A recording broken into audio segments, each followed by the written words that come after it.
CM Jagan మీరు ఇచ్చిన హామీలు నిలబెట్టుకోండి. కాపు జేఏసీ డిమాండ్. రావులపాలెంలో కాపు కళ్యాణ మండపం నందు సోమవారం రాష్ట్ర కాపు, తెలగ, బలిజ, ఒంటరి కులాల జేఏసీ ఆధ్వర్యంలో రాష్ట్ర స్థాయి రౌండ్ టేబుల్ సమావేశం నిర్వహించారు. ఈ సమావేశానికి కాపు జేఏసీ నాయకులు ఆకుల రామకృష్ణ అధ్యక్షత వహించారు. వారు మాట్లాడుతూ ఏ రాజకీయ పార్టీకి అనుకూలంగా గానీ వ్యతిరేకంగా గానీ పనిచేయదని స్పష్టతనిచ్చారు. రాష్ట్రంలో ఉన్న అన్ని ప్రాంతాలలో ఉద్యమ సంఘాలను ఒకే తాటిపైకి తెచ్చి సమస్యల పరిష్కారంలో ప్రధాన భూమిక వహిస్తామని అన్నారు. రౌండ్ టేబుల్ సమావేశంలో పలు అంశాలపై చర్చించి తీర్మానించడం జరిగింది. ఈ ప్రభుత్వం తమ మేనిఫెస్టోలో కాపు కార్పొరేషన్కు ప్రతి సంవత్సరం 2,000 కోట్లు చొప్పున 5 ఏళ్లకు 10,000 కోట్లు రూపాయలు విడుదల చేయాలి అని, అవి కాపుల సంక్షేమానికి ఖర్చు చేయాలి అని, ఆర్థికంగా బలహీనమైన విభాగంలో 5% రిజర్వేషన్ కల్పిస్తూ చేసిన యాక్టునం కులాల వారీగా కులగణన చేపట్టి రాష్ట్రంలో ఉన్న కాపు సామాజిక వర్గ వాస్తవ సంఖ్యను లెక్కించి దామాషా ప్రకారం విద్య, ఉద్యోగ, ఉపాధితో రాజకీయాలలో అవకాశాలు కల్పించాలి. దామాషా ప్రకారం వార్డు స్థాయి నుండి పార్లమెంటు స్థాయి వరకు రాజకీయ పార్టీలు ప్రాధాన్యతనివ్వాలి. ప్రభుత్వ నామినేటెడ్ పదవులలోనూ ఇదే విధానాన్ని అమలుపరచాలి.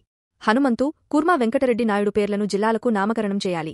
కాపులను వెనుబడిన వర్గాలుగా కేటగిరీలో 5% రిజర్వేషన్ కల్పిస్తూ గత ప్రభుత్వం జారీ చేసిన నెం 33-2017 బిల్లును అమలు చేయడానికి తగిన చర్యలు తీసుకోవాలి అని, ప్రతి జిల్లాలో కాపు కమ్యూనిటీ భవనాలను నిర్మించాలి, వాటికి ప్రత్యేక నిధులు కేటాయించాలి. రాష్ట్రంలో సుమారు వివిధ దశలలో మధ్యలో ఆగివున్న 500 భవనాలు పూర్తి చేయాలి. పై డిమాండును అని రాజకీయ పార్టీలు కాపుల సమస్యలపై స్పందించాలి. రైతు కుటుంబాలకు ఇస్తున్న రైతు భరోసా పథకాన్ని పేద కాపు రైతులకు, కౌలు రైతులకు అమలు చేయాలని ప్రభుత్వాన్ని డిమాండ్ చేశారు. రావులపాలెం వేదికగా కాపు, తెలగ, బలిజి, ఒంటరి కులాల రాష్ట్ర స్థాయి జేఏసీ నాయకులతోటి ముఖ్య నాయకులతోటి సమావేశం ఏర్పాటు చేయడం జరిగింది. ఇందులో ప్రధానంగా కాపు, తెలగ, బలిజ, ఒంటరి కులాల సమస్యల మీద మరి కూలంకషంగా చర్చడం జరిగింది. ఒకటి మీకు ఫస్ట్ తెలియదలుచుకున్నాం, ఈ జేఏసీ ఏ పార్టీకి అనుకూలం కాదు, అలాగని ఏ పార్టీకి వ్యతిరేకం కాదు. కాపు కులాల సంక్షేమం కోసం పాటుపడేదే ఈ జేఏసీ. అలాగని ఏ ఇతర కులాల్ని నిందించదు. ప్రతి కులాన్ని గౌరవించాలి, సమాజంలో భాగం, అందరినీ అభిమానించాలి, ప్రేమించాలి. అందరి అభ్యున్నతి కోసమే పోరాడేదే కాపు జేఏసీ. సో కాపుల యొక్క సంక్షేమం కోసం ప్రధాన ఎజెండాగా మరి ఈ సమావేశంలో కొన్ని నిర్ణయాలు తీసుకోవడం జరిగింది.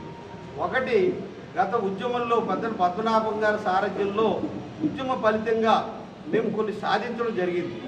ఆ సాధన ఫలితాలు ఈ రోజున మాకు అందకుండా పోతూ ఉన్నాయి. అది ఒకటి, బడ్జెట్లో ఆ రోజున 1000 కోట్లు అంటే 2,000 కోట్లు ఇస్తూ ఉన్నారు. ఆ 2 కోట్ల విషయంలో ఈ రోజుకి తగిన ఫలితాలు రాలేదు. అదే కాకుండా ఈడబ్ల్యూసీ రిజర్వేషన్లో 5% అది పోగొట్టుకున్నాం. మరి ఆ రిజర్వేషన్ ఫలితాలు కూడా మాకు అందలేదన్న విషయాన్ని ప్రధాన వక్తలందరూ చెప్పారు. అదే రకంగా కాపు భవనాలు, కాపులకు విదేశీ విద్య, కాపుల యొక్క రుణాలు, వీటన్నిటి మీద కూడా మరి ఏ రకమైనటువంటి చర్యలు లేకుండా పోయినాయి అన్నది ఉద్యమంలో ఆ రోజు ఇవన్నీ కూడా పోరాడి సాధించుకున్నాం. అట్లాగే బీసీ రిజర్వేషన్ దాని మీద కూడా తీర్మానం చేసి సెంట్రల్కి పంపించడం జరిగింది. అది కేంద్రం కూడా ఇటీవల కాల పార్లమెంట్లో కూడా బీసీ రిజర్వేషన్ స్టేట్ పరిధిలోనే ఉంది, అది మీరు చేసుకోవచ్చు అని చెప్పేసి పార్లమెంట్ సాక్షిగా కూడా చెప్పడం జరిగింది. దాని విషయంలో కూడా రాష్ట్ర ప్రభుత్వం తమ నిర్ణయం చేసుకోలేకపోవడం మేమందరూ బాధపడతా ఉన్నాం. మరి ఈ యొక్క కాపుల సంక్షేమ సమస్యలన్నీ కూడా మరి ఈ ప్రభుత్వంలో మేము చాలా అలక్ష్యం గురయ్యాననేది కాపు జేఏసీ భావిస్తూ ఉంది. ఇప్పటికైనా ప్రభుత్వం మేలుకొని తగు దిద్దుబాటు చర్యలు చేపట్టాలి. మీరు ఇటీవల కాలంలో రాష్ట్రంలో అనేక జిల్లాలకి చాలామంది పేర్లు పెట్టారు, అది తప్పు కాదు. కానీ మా యొక్క కాపు జేఏసీలో కాపు కులంలో మరి అనేక మంది పెద్దలు ఉన్నారు. ఉదాహరణకి పల్నాడు, మరి ఆ పల్నాడులో కన్నెగడ్డి హనుమంత్ గారు, వారు స్వాతంత్రోద్యమంలో ఉరికంబాలకు ఎక్కి అసూలు బాశారు, వారి పేరు కానీ, కుర్మా వెంకటరెడ్డి నాయుడు గారి పేరు కానీ, మంచి జనరంజన పాలన చేసినటువంటి శ్రీకృష్ణ దేవరాయలు కానీ, మరి అదే రకంగా కాపు కులంలో అందరూ యువత ఆదర్శంగా తీసుకున్నటువంటి స్వర్గీయ వంగవీటి మోహన్ రంగా వారి గారు కానీ, పెరియార్ రామస్వామి గారు కానీ, ఇట్లాంటి వారి పేర్లు ఏ ఒక్క జిల్లాకి కూడా పెట్టకుండా చేయడం అనేది మరి కాపు జేఏసీ తీవ్రంగా ఖండిస్తుంది. ఈ విషయంలో దిద్దుబాటు చర్యలు చేపట్టాలని చెప్పేసి ప్రభుత్వాన్ని డిమాండ్ చేస్తూ ఉన్నాం. అదే రకంగా మరి మేము కూడా కాపుల యొక్క సమస్యల మీద ఇప్పుడున్న ప్రధాన పార్టీలన్నీ స్పందించాలి. ఎందుకంటే ఇది ఎప్పటి నుంచో 100 సంవత్సరాలు ఉన్నటువంటి కాపు ఉద్యమం ఈ రోజుకి కూడా ఎన్నో సమస్యలు పరిష్కారం అవుతూ ఉన్నాయి. ఇవాళ దేశంలో ప్రజాస్వామ్య పాలనలో ఇవాళ అయోధ్య సమస్య కానీ, లేకపోతే కాశ్మీర్ సమస్య కానీ, అట్లాగే ఎన్నో జటిలమైన సమస్యలు కూడా పరిష్కారం అవుతున్నా కూడా ఈ సమాజంలో ఒక భాగంగా ఉండి సామాజిక వివక్షకి గురవుతున్నటువంటి కాపు తెలగ బలిజ ఒంటరి కులాలు ప్రధాన డిమాండ్. ఒకప్పుడు బీసీ రిజర్వేషన్ అనుభవించినటువంటి ఈ కులం ఇప్పుడున్న స్వాతంత్రం వచ్చిన తర్వాత రిజర్వేషన్లు పోగొట్టుకున్నా అన్న బాధ మాత్రం ఈ వర్గంలో ఉంది. దీన్ని సరిదిద్దవలసినటువంటి బాధ్యత ఆయా రాజకీయ పార్టీల మీద ఉంది. కాబట్టి ఇప్పుడున్న ప్రభుత్వం చేస్తుందా, లేకపోతే భవిష్యత్తులో ఉన్న పార్టీలు, భవిష్యత్తులో వచ్చేటటువంటి ఏదైతే పార్టీలు ఉన్నాయో వారు చేస్తారా అనేది వారి యొక్క మేనిఫెస్టోలు కానీ వారు చేసే నిర్ణయాల మీద ఆధారపడి ఉంటుంది. కాబట్టి రాజకీయ పార్టీలు ఈ కాపు తెలగ బలిజ ఒంటరి కులాల సమస్యల మీద తక్షణం స్పందించాలి. మేము కూడా వైజాగ్ వేదికగా రేపు ఈ నెల 28వ తారీఖున మా మిత్రులు జేఏసీ నాయకులు కాపు సంఘ అధ్యక్షులు రాజీవ్ గారి సారథ్యంలో కూడా విశాఖపట్నంలో కూడా రాష్ట్ర కాపు జేఏసీ రౌండ్ టేబుల్ సమావేశం త్వరలో నిర్వహించబోతా ఉన్నాం. మరియు రాయలసీమలో కూడా బలిజ సోదరులందరూ కూడా ఎంతో వెనుకబాటుదరికి గురవుతూ ఉన్నారు. కాబట్టి అక్కడ కూడా ఇదే వేదిక, రాష్ట్ర జేఏసీ వేదిక కూడా అక్కడ రాయలసీమ జిల్లాలో కూడా బలిజలు కాపు తెలగ ఒంటరి కులాల యొక్క సమస్యలు కూడా అక్కడ కూడా సమావేశాన్ని ఏర్పాటు చేయబోతా ఉన్నాం. అట్లాగే భీమవరంలో కానీ అనేక వేదికల ద్వారా ఎప్పటికప్పుడు చెప్తూనే ఉన్నాం. ఇప్పటికైనా, ఎందుకంటే సమయం ముంచుకొస్తా ఉంది, తక్కువ సమయం ఉంది, ప్రధాన రాజకీయ పార్టీలన్నీ కాపు సమస్యల మీద స్పందించాలి. జనాభా ప్రాతిపదికగా సీట్లు కేటాయించాలి. కాపులకి మరి పోరాడి సాధించుకున్నటువంటి ఫలితాల్ని అందజేయాలి. ఈ యొక్క ప్రధానమైన డిమాండ్ల మీద కాపు చేసి ఉద్యమిస్తూ ఉందని చెప్పేసి ఈ సభంగా తెలియజేస్తూ, ఒకవేళ మీరు స్పందించకపోతే భవిష్యత్తులో ఓటనే ఆయుధం ద్వారా ఈ కాపు తెలగ బలిజ ఒంటరి కులాలు తగు నిర్ణయం తీసుకుని ఆయా రాజకీయ పార్టీలకి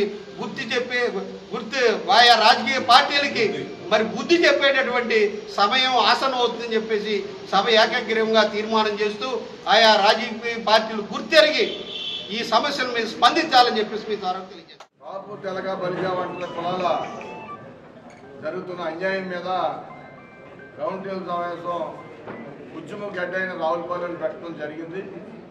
రేపు రాబోయే కాలం 28వ తారీఖు వైజాగ్లో మనం పెడతా ఉన్నాం. ప్రధాన ఎజెండా గత ప్రభుత్వంలో ఇచ్చిన ఏవైతే ఉన్నాయో కాపులకి 5% రిజర్వేషన్ ఢిల్లీకి పంపించేది బిల్ పెండింగ్గా ఉంది. ఢిల్లీ ఏముందంటే రాజ్యాంగం 126 సవరణ ద్వారాగా సర్వ హక్కులు రాష్ట్ర ప్రభుత్వానికి ఇచ్చాం. రాష్ట్ర ప్రభుత్వం రిజర్వేషన్ ఇవ్వాలంటే ఇవ్వచ్చు, తీసేయాలంటే తీసేయచ్చు అని చెప్పి కేంద్ర ప్రభుత్వం ఒక జీవోని సవరణ చేసి రాజ్యాంగాన్ని సవరణ చేసి పంపించడం జరిగింది. ఒకటి.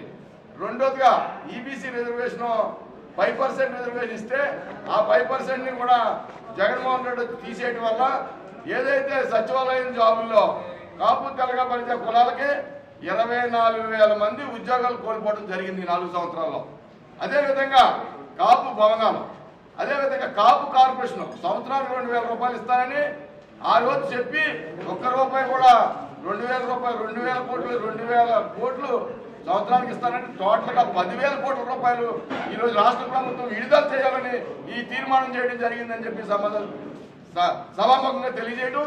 మూడోదిగా కులగణన ఏదైతే జరుగుతుందో ఇది కాపులు డిగ్రేడ్ చేయడానికి చేస్తా ఉన్నారు. ఓటీపీ ద్వారా కూడా కులగణన చేస్తూ వాలంటీర్ల ద్వారా చేస్తున్నారు. దీనికి రాష్ట్ర వ్యాప్తంగా కాపు తెలగ బలిజ కులాలకి ఎవరిని కూడా ఓటీపీ కానీ కులగణన కూడా సహకరించొద్దని పిలుపునివ్వడం జరిగిందని చెప్పి ఈ సందర్భంగా తెలియజేస్తారు. ప్రధానంగా రాష్ట్ర కాపు జేఏసీ ముఖ్య నేతల సమావేశం, అదేవిధంగా ఉమ్మడి కాకినాడకు సంబంధించిన పెద్దలంతా హాజరవడం జరిగింది. ఏదైతే మనకి గత 50 సంవత్సరాలుగా పెండింగ్లో ఉన్న సమస్యలు ఉన్నాయో వాటి మీద రాష్ట్ర కాపు జేఏసీ చర్చించడం జరిగింది. ముద్రగడ పద్మనాభం గారు ఉద్యమం సందర్భం నుంచి ఉద్యమంలో కానీ కేసులకు సంబంధించి కానీ రాష్ట్రంలో కాపు వర్గాల మీద జరిగే దాడులకు సంబంధించిన అంశంలో కూడా దీని మీద చర్చించాం. ప్రధానంగా 8 రకాల డిమాండ్లని దీని మీద రాష్ట్ర కాపు జేఏసీ రాష్ట్ర నాయకత్వం విజయవాడలో జరిగిన సమావేశంలో 8 డిమాండ్లు తీసుకోవడం జరిగింది. ఆ 8 డిమాండ్ల మీద వివిధ జిల్లాల్లో జరిగే రాష్ట్ర జేఏసీ సమావేశాల్లో చర్చిస్తున్నాం, తీర్మానిస్తున్నాం. దీని మీద ఉద్యమం రేపిస్తా ఉన్నాం. ఈ నెల 28వ తారీఖున వైజాగ్ కేంద్రంగా దీని మీద ఒక రౌండ్ టేబుల్ సమావేశం పెద్ద ఎత్తున జరగబోతా ఉంది. దాని అనంతరం దాని మీద జేఏసీ సమావేశంలో ఒక ఉద్యమ రూపం ఏ విధంగా ఉండాలి, జిల్లాల్లో జరిగే జేఏసీ సమావేశం ఏ విధంగా ముందుకు పోవాలి, ప్రధానమైన పార్టీలకి రాష్ట్ర నాయకత్వాలకి డిమాండ్లను ఇవ్వటం, అదేవిధంగా వాళ్ళు మేనిఫెస్టోలో ఈ డిమాండ్లను పొందుపరచాలనే ఆలోచనతో ప్రభుత్వానికి కానీ వివిధ రాజకీయ పార్టీల అధినేతలకు కానీ మేనిఫెస్టో కమిటీలకు కూడా రాష్ట్ర జేఏసీ కలిసి ప్రధానమైన డిమాండ్లని వాళ్ళ ముందు పెట్టాలని జేఏసీ నిర్ణయిస్తుంది. దీని మీద ఈ నెల 28వ తారీఖున తుది నిర్ణయం తీసుకుంటాం. జనాభా కలిగిన ఆంధ్ర రాష్ట్రంలో 3వ వంతు జనాభా కలిగినటువంటి కులంగా మేము కోరుకునేది ఏంటంటే అన్ని రాజకీయ పార్టీలు, ఇప్పుడు జరుగుతున్న రాజకీయ పార్టీలు రేపు ఎలక్షన్స్ రాబోతున్నాయి కాబట్టి అన్ని రాజకీయ పార్టీలు 60 పైన సీట్లు ఖచ్చితంగా ఇచ్చినటువంటి పార్టీకి కాపునాడు నుంచి మేము డిమాండ్ చేస్తున్నాం. ఇచ్చినటువంటి పార్టీకి ప్రజలు వాళ్ళు ఓట్లు వేసుకునేది మేము చెప్తే ఎవడో ఓట్లు వేస్తాడు అయ్యి అని మేము మాట్లాడతాం. వాళ్ళ ఆత్మాభిమానం వాళ్ళు చూసుకుంటారు. కానీ మా డిమాండ్ ప్రధానమైనది ఏంటంటే అన్ని రాజకీయ పార్టీలు 60 పైన సీట్లు కేటాయించాలి. అదే ఫైనల్ గా మేము కోరుకునేది. Thank you.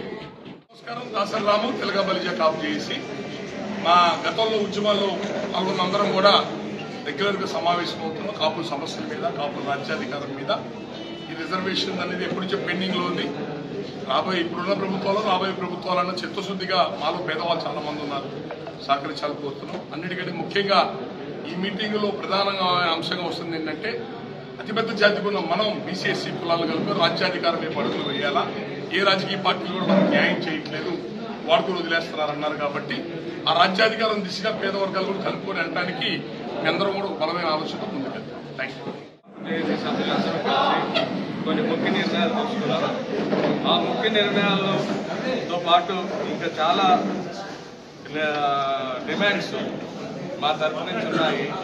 28వ తారీఖున విశాఖపట్నం జరిగే దాంట్లో కీలకమైన నిర్ణయాలు మేము తీసుకుని వాటిని డిమాండ్స్ కింద ఈ అన్ని పార్టీలకి పెట్టబోతున్నాం.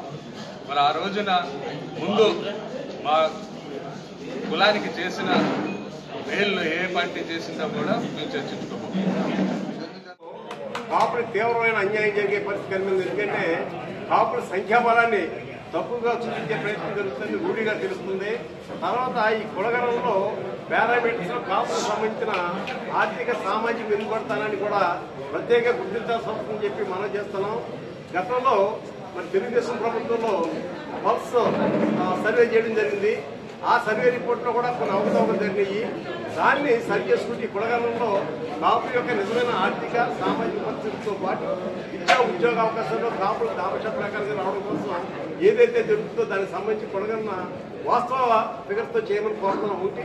రెండోది, ఈ రాజకీయ పార్టీలన్నీ కూడా కాపులకు సంబంధించి తీవ్రమైన అన్యాయం చేస్తున్నాయి. సిపిచి పరిస్థితుల్లో ముఖ్యంగా తెలంగాణ, మన రాయలసీమ, ఉత్తరాంధ్రలో చాలా తీవ్రంగా జరుగుతుంది. కాబట్టి కాపులకి బలిజీకి సంబంధించి ఈ రాజకీయ వెసులుబాటులో సీట్లు కేటాయింపులో దామశ ప్రకారంగా ఇమ్మని కోరుతున్నాం.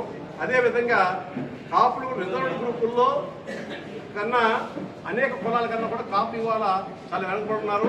అన్రిజర్వ్డ్ గ్రూపుల్లో చాలా వెనకబడుతున్నాం. కాబట్టి అన్రిజర్వ్డ్ గ్రూపులతో మమ్మల్ని పోల్చుకోకుండా మాకు రిజర్వ్డ్ గ్రూపులతో సమానమైన అవకాశాన్ని కల్పించమని చెప్పేసి ప్రభుత్వాన్ని డిమాండ్ చేస్తున్నాం.